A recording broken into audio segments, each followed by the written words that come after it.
Y bueno, vamos ahora en punto de encuentro con el primer tema de nuestro programa, Marielos.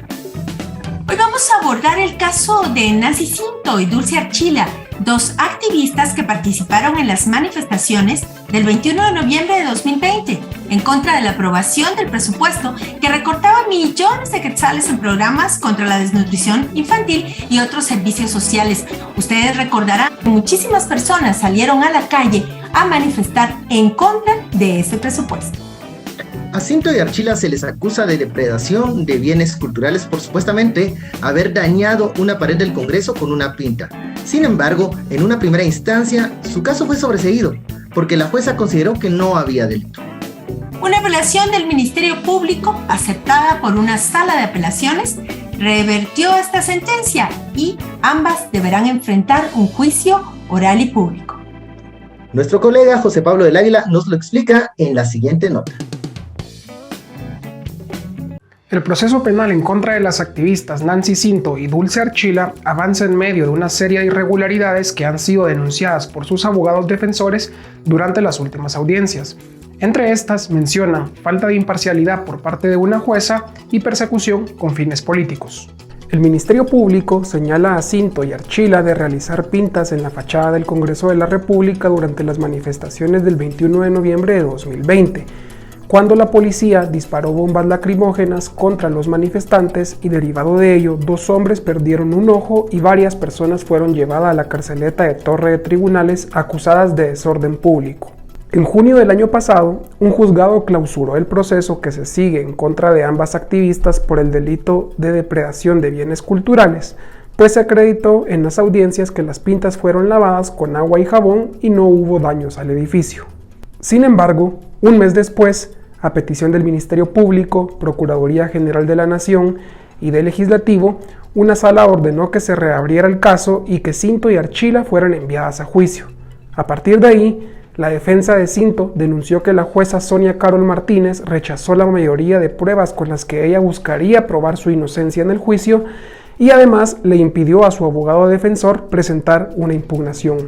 Voy a presentar una excusa en virtud de lo que usted está manifestando. Señora jueza, únicamente estoy en uso de la palabra para recordar que la ley del organismo judicial establece que ninguna persona puede interrumpir al abogado en su alocución y yo estaba en uso de la palabra, entonces es en este momento una violación al debido proceso que usted quiera excusarse sin antes dejarme vertir la opinión. Es una falta gravísima. De momento se está a la espera que la Corte Suprema de Justicia resuelva un recurso de casación que planteó la defensa, con el cual busca anular el fallo de la sala que reactivó el proceso penal.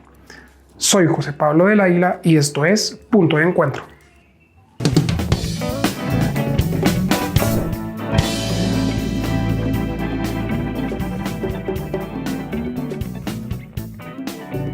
Como ya lo explicaba nuestro compañero José Pablo del Águila en el reportaje que acabamos de ver y escuchar, la persecución contra Nancy Cinto y Dulce Archila es un paso más en la estrategia de criminalización en contra de grupos o personas que se oponen al régimen de corrupción e impunidad en Guatemala. Así lo sostienen organizaciones sociales y de derechos humanos.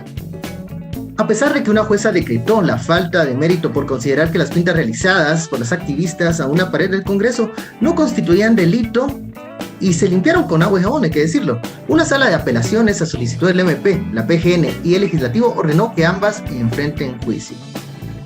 Los equipos de defensa legal de Nancy Cinto y de Dulce Archila han señalado inconsistencias en la investigación del Ministerio Público, parcialidad del sistema de justicia y el uso del derecho penal como una herramienta de castigo contra personas que ejercen sus derechos y libertades ciudadanas.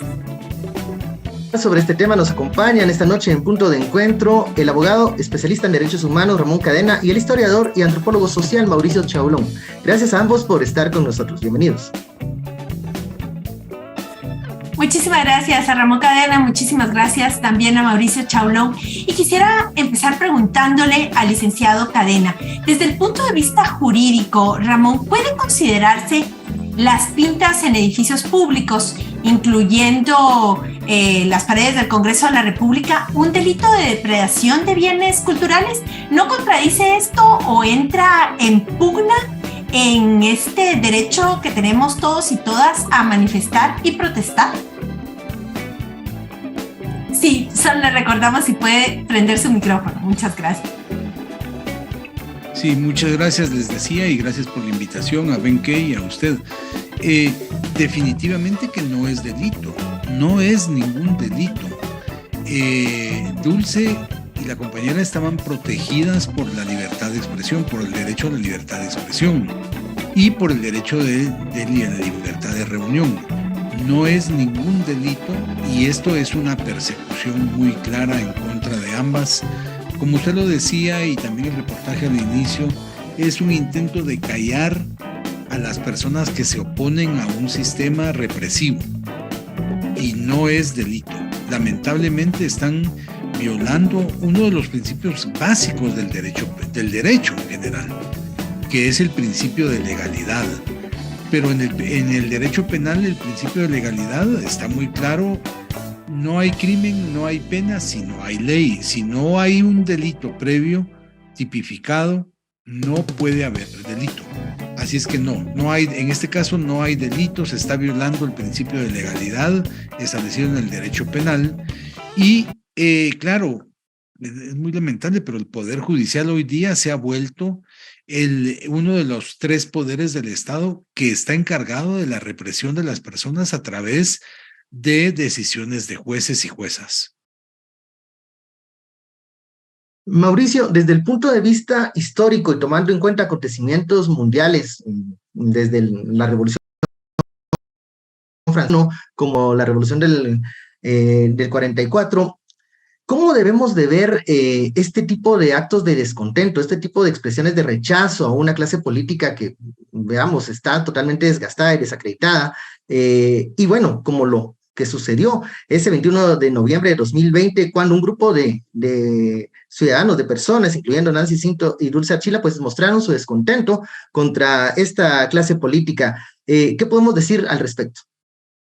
Definitivamente, Benkei y Marielos, pues definitivamente, como lo dice el licenciado Cadena, no solamente por derecho, sino que también por una obligación que tenemos de resistir, de luchar en contra de la corrupción. O sea, la desobediencia civil, la manifestación, no solamente son derechos, sino que se convierten en obligaciones cuando hay regímenes que son contrarios total y absolutamente, no solo a lo que constitucionalmente se establece como el primer gran derecho, que es el derecho a la vida, sino que también cuando se violan constantemente los derechos humanos. Y ustedes lo han dicho muy bien, en la historia, todos los grandes procesos de transformación, y eso lo vemos aquí en Guatemala, por ejemplo, con la Revolución de 1944, para poner el caso en la historia reciente más conocido, para que la amable audiencia pueda situarse, ningún proceso de transformación se ha realizado con pasividad. Todos los grandes procesos de transformación que ahora se celebran, se romantizan, se ven de una manera a la distancia, incluso desde el idealismo, todos esos procesos, grandes procesos de cambio en la historia de la humanidad, se dieron a partir de las manifestaciones, se dieron a partir de las luchas sociales, de la organización social y popular. Ya lo decía Karl Marx, la lucha de clases es el motor de la historia, pero esa lucha de clases está escenificada en algunos momentos de una manera mayor.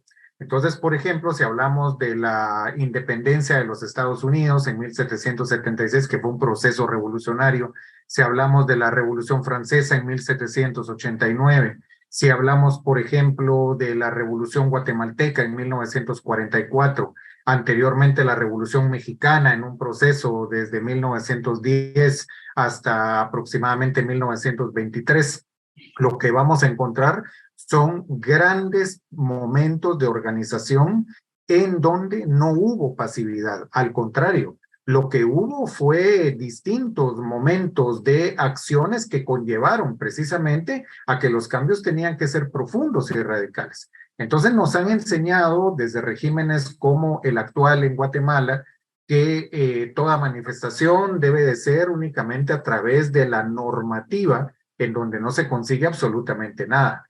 Y entonces yo preguntaría históricamente, ¿De qué sirve el simplemente pararnos y manifestar que estamos en desacuerdo o retirarnos de algún lugar si eso no conlleva ningún tipo de proceso de transformación? Así que la transformación organizada, los movimientos sociales, digamos, profundos, pues definitivamente no solamente son un derecho, sino que se convierten en una obligación histórica, ciudadana, ética, sobre todo cuando hay regímenes como el que estamos viviendo, que son violadores constantes de derechos humanos. Licenciado Chaulón y licenciado Cadena, digamos que hay una postura clara de ustedes respecto a este tema. Sin embargo, licenciado Cadena, la jueza que había dejado o había sobreseído el caso porque no encontró delito, se ve con una resolución de la sala de apelaciones que le dice a otra jueza que tiene que enviar a juicio a Nancy Sinto y a Dulce Archila, porque ella, o sea, esta sala sí ve que hay un delito, que es el de depredación de bienes culturales. Yo quisiera tal vez pedirle que usted nos explique por qué a su juicio el delito de depredación de bienes culturales no se aplica en este caso. Y sí se debería de establecer, en cambio, lo que hizo la jueza anterior de sobreseer el mismo. No sé quién de los dos Sí, a usted, licenciado Cadena. Gracias, gracias. Bueno, no, el delito de depredación de bienes culturales, en mi opinión, el Estado de Guatemala quiere impulsarlo para perseguir a gente en diferentes casos, porque no es este el único caso. Está también cuando derriban a la estatua de Barrios, de Reina Barrios, que también una jueza de primera instancia ha dicho que un juez ha dicho que no hay suficientes pruebas. También apeló el Ministerio Público. Pero mire, este delito también se quiere aplicar a estudiantes de la Universidad de San Carlos en Resistencia, porque ahora se les está acusando a varios de ellos que están cometiendo el delito adentro de la universidad de depredación de bienes culturales. Entonces, lo primero que hay que decir aquí, yo como abogado no estaría en contra de que se aplique el delito si realmente se cometió. Pero en este caso de Dulce y la compañera, hay un dictamen muy claro. Hay un dictamen de un antropólogo, de un historiador, de un especialista que dice que no se cometió el delito porque el delito ustedes saben que es, yo lo tengo por acá, destruir, alterar, deteriorar o inutilizar. Destruir, alterar, deteriorar o inutilizar. En el caso de Dulce, lo que se discutió es si su acción de escribir asesinos, que no es nada, eso es que hay que recordar que en noviembre del 2022 estas manifestaciones dieron origen a estas manifestaciones el hecho de que aprobaron un presupuesto que iba a permitir más robos, más corrupción. Entonces se le acusó y la discusión giró alrededor de si escribir la palabra asesinos deterioró un bien de la nación. Y hay un dictamen que dice que no, porque incluso la palabra ya se había limpiado en ese momento cuando él hizo su dictamen y expresa que no se cometió y que ya se revirtió el posible daño, el deterioro. Entonces, no se cometió el delito y no se ha cometido, pero yo creo que, claro, el Estado quiere aplicarlo en otros casos y por eso es que es fundamental este caso, por eso es que la apelación prosperó y por eso la jueza de la sala o el tribunal de la sala que haya dictaminado que tienen que entrar a juicio, lo hizo influenciado, presionado por el Estado de Guatemala, porque eso ya lo hemos dicho, los jueces no hay independencia, Marielos, no hay independencia judicial, entonces fueron presionados para resolver de esa manera, pero están actuando con poca independencia y con poca o ninguna imparcialidad. Ese delito lo tienen, es fundamental que estos casos establezcan que hubo violación, que hubo delito y que son culpables y determinar quiénes son culpables. Es fundamental para el Estado decir que Dulce es culpable, porque eso va a sentar un precedente para los otros casos, los de la Universidad de San Carlos, el caso de Reina Barrios y otros que el Estado está utilizando este delito para perseguir a la gente, sobre todo para callarla. Ese es el asunto, que está muy ligado a el derecho de libertad de expresión. Y entonces lo están utilizando y lo tienen que utilizar y tienen que fallar en contra de las personas acusadas, aunque no haya delito, tienen que fallar que sí cometieron ese delito. Es decir, están violando el principio de legalidad. El llamado castigo ejemplar que dicen, que menciona. Exactamente. Gracias, Ramón. Mauricio, ¿qué consideraciones crees que debería de tener el tribunal que conoce el caso de Archila y de Cinto acerca de los procesos de transformación social que se dan a partir de las movilizaciones y de las protestas y de estos actos de descontento ciudadano? Lo que sucede, Ben y Marielos, es que, como decía el licenciado Cadena, aquí estamos ante un Estado que, aunque tenga claro eso, no lo va a aplicar, digamos. Es decir, aquí lo que se busca es la criminalización, lo que se busca es producir el miedo para no manifestar, producir precisamente desde esa lógica del castigo, esa vigilancia extrema que conlleva que en ese sentido cualquier persona sienta el miedo de no participar desde la libertad de expresión hasta, digamos, actos que sean mucho más fuertes. El caso, digamos, que tenemos ahorita en la Universidad de San Carlos, donde se está criminalizando constantemente a estudiantes, compañeros y compañeras docentes que están en una resistencia diversa dentro de la universidad, y entonces se les está criminalizando.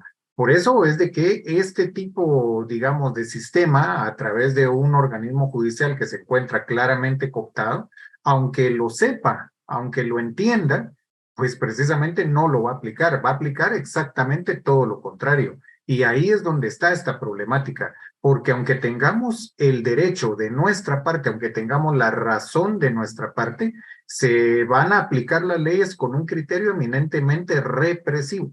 Eso es lo que estamos viendo en este momento. Por eso es que este tipo de Estado en ningún momento va a ser garante de la aplicación de derechos. Es decir, aunque venga un colega historiador, un colega antropólogo, un colega sociólogo a decir aquí no hay delito, aquí, digamos, no hay un daño, digamos, a un bien cultural, y aunque se haga ver, por ejemplo, que este tipo de Estado mantiene una doble moral en ese sentido, porque hay una depredación de bienes culturales constante que se da, hay una utilización del patrimonio como se les da la gana.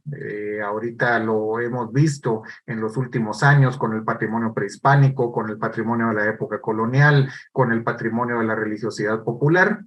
Entonces lo mercantilizan, lo utilizan como quieren, pero cuando ocurre una situación como esta, entonces se pega el grito en el cielo, ¿verdad? Y se utiliza como ese ejemplo, ese precedente para precisamente aplicar el castigo y crear el ambiente de miedo. Habría que preguntarle, por ejemplo, al Estado de Guatemala, ¿qué ha hecho por todos los edificios públicos de la ciudad de Guatemala, por todos los monumentos que están en constante depredación por el mismo sistema y que no se nota, no se ve que haya, digamos, un seguimiento en la aplicación de la conservación del patrimonio, que es muchísimo y no lo hacen? Pero cuando sucede algo así, entonces se criminaliza la manifestación pública. Por eso es de que nunca van a aplicar el derecho ni tampoco criterios desde las ciencias sociales para, digamos, ver esto de una manera objetiva y sobre todo justa. Gracias, licenciado Chaulón. Quizá una pregunta para los dos para ir cerrando la entrevista. Se ha establecido en Guatemala una narrativa, y uno la ve en algunos medios de comunicación, en las redes sociales, que cuando se dan manifestaciones y hay bloqueos de carreteras, pintas en edificios u otras acciones, digamos, de protesta, estas son tachadas de actos vandálicos, como si hubiera una manera correcta de manifestar y una manera incorrecta de manifestar. De alguna manera, usted ya lo decía, licenciado Chaulón, cuando se refería a que los cambios se han dado a través de protestas que son, pues, digamos, mucho más vivas de esta manera. Entonces, yo quisiera preguntarle, primero a usted, licenciado Chaulón, ¿qué opinión le merece eso de la posición de sectores vinculados a élites de poder que impulsan esta narrativa contraria a este tipo de protesta? Y después al licenciado Cadena, un poco referido a ese peritaje que le habían pedido, que escuchamos nosotros la audiencia de Dulce Archila, cuando el licenciado Pérez dice: queremos pedir que se acepte como prueba un peritaje del licenciado Ramón Cadena, pero la jueza no lo acepta. Entonces, lo que quisiéramos ahí para ir terminando es la respuesta del licenciado Chaulón y la respuesta del licenciado Ramón Cadena sobre esos ejes del peritaje. Le escuchamos, Mauricio. Sí, pues definitivamente eso ha sido constante en la historia. Los grupos de poder, la clase dominante, siempre va a construir una narrativa en donde representa al sujeto que se opone, al sujeto crítico, al sujeto que manifiesta con todo derecho, lo va a significar como un sujeto portador de antivalores. Entonces va a ser el antisocial, va a ser el subversivo, va a ser el delincuente, va a ser el criminal, va a ser el vándalo. Entonces, en esa narrativa, que en la opinión pública, digamos, medios de prensa que se prestan a eso, tanto prensa escrita como prensa radial, prensa televisiva, digamos, en el lenguaje cotidiano, en la microfísica del poder, diría Michel Foucault, pues entonces eso es lo que se genera. Esto es vandalismo. Y la forma, digamos, de protestar correcta, ¿verdad? Debe de ser esta y esta, bajo una normativa que definitivamente, digamos, no pone en peligro al sistema. Entonces, aquí nosotros debemos de aplicar un criterio como ciudadanía, de darnos cuenta cuáles son las razones por las que distintos sectores sociales manifestamos, y entonces, pues, tener un criterio para discernir sobre esas narrativas que definitivamente buscan, obviamente, criminalizar porque no le conviene al régimen. Y eso lo vemos nosotros constante en la historia, no solo de nuestro país, sino en muchas partes del mundo. Muchas gracias, licenciado Chaulón. Cerramos con usted, licenciado Cadena. ¿Cuáles son esos puntos fundamentales de ese peritaje que no le van a dejar exponer? Bueno, es que fíjese que resulta que en el caso también de Virginia La Parra, me habían propuesto para que se hiciera un peritaje y la jueza lo denegó. A mí no me han dicho que con qué razones lo denegaron, solo me han dicho que lo denegaron. Pero bueno, ya van varios que deniegan los jueces. No sé realmente con qué fundamento, porque no me lo han dicho. Yo creo que la libertad de expresión, en el caso de la libertad de expresión, es un derecho fundamental. Ya ustedes lo han dicho varias veces en algunos programas que yo he podido escuchar, y está muy vinculado a la democracia. Entonces, no puede limitarse, pero claro, se viene limitando por el Estado desde la pandemia para acá en una forma tremenda. Es que los hechos que suceden en noviembre del 2022, hay que analizarlos también detenidamente. ¿Qué es lo que sucede? El Congreso de la República aprueba un presupuesto. Eso enoja, enardece a la gente, le molesta a la gente. Y entonces se organizan las manifestaciones. Ahí hubo un uso excesivo de la fuerza por parte del Estado. Yo estaba en el parque esa vez y pude presenciar cómo la gente estaba manifestando en forma pacífica. Nunca se supo quién le prende fuego al Congreso. Pero si Dulce estaba cerca, o Nancy estaban cerca del lugar y se refugian usted se imagina la confusión que hay en ese momento cuando alguien prende fuego al Congreso. Y claro, es que mucha gente pensamos que el Congreso son unos asesinos. Ella no cometió ningún delito, pero ningún delito al ponerlo. Es la expresión de la gente. Lo que ella escribió representa el sentir popular en contra de diputados, de funcionarios públicos. Entonces, la libertad de expresión, y ya el Comité de Derechos Humanos lo ha dicho también. Lo que sucede es que, como usted lo mencionaba, la construcción de esa narrativa ha tenido mucha propaganda, ha tenido una campaña muy fuerte. Ya ven que cada vez que hay una manifestación, ahora salen en los noticieros de radio y televisión, sale gente argumentando en contra de que los bloqueos y esto y lo otro, pero el Comité de Derechos Humanos lo ha dicho muy claramente, el Comité de Derechos Humanos de la ONU, que son expertos, dice, el derecho a la libertad de expresión puede afectar otros derechos, primero. Segundo, el derecho a la libertad de expresión, al ejercitarlo, muchas veces irrumpe en otros derechos. Entonces, la construcción de una narrativa contraria a la resistencia, una construcción de una narrativa contraria a la libertad de expresión, claro que viene de sectores muy poderosos, definitivamente, y va a seguir así. Tenemos que tratar, y ustedes lo hacen en sus medios alternativos hoy día, construir una narrativa contraria y explicar por qué razón eso no es así. Pero es muy lamentable que, claro, ha calado en la gente el tema de los bloqueos, por ejemplo. Pero el tema del bloqueo no riñe con la libertad de expresión. La libertad de expresión es un derecho popular, es un derecho del pueblo que se expresa de mil maneras. Y muchas veces, como digo, lo dice también el comité, afecta a otros derechos y entra en el área de otros derechos que son afectados. Así es que es muy lamentable la construcción de esa narrativa y simplemente queda oponerse a ello y seguir pidiendo que los jueces sean independientes y sean imparciales y juzguen de conformidad con el derecho y pues de conformidad con el derecho internacional y la doctrina del derecho internacional.